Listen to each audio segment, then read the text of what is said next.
сотворил Господь сию. Я молиться вновь и вновь хочу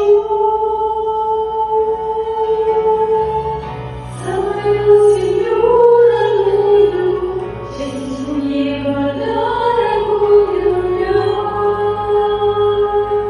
Молиться буду за нее,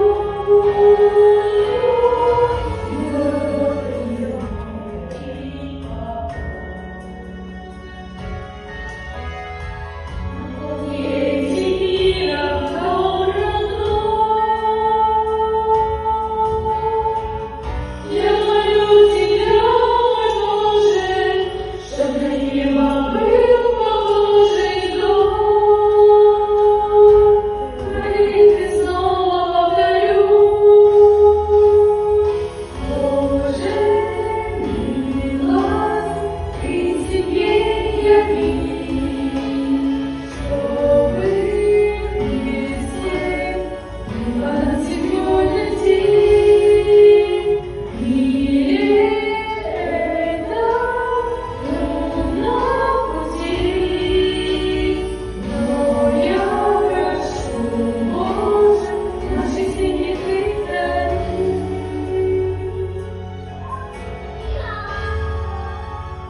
Кому служить почивнуть и среда,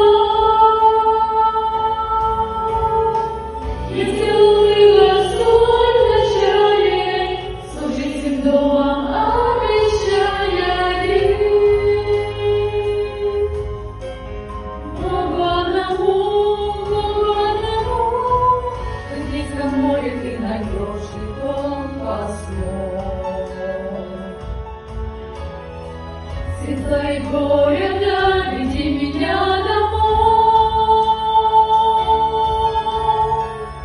и пройдя все испытания, исполнив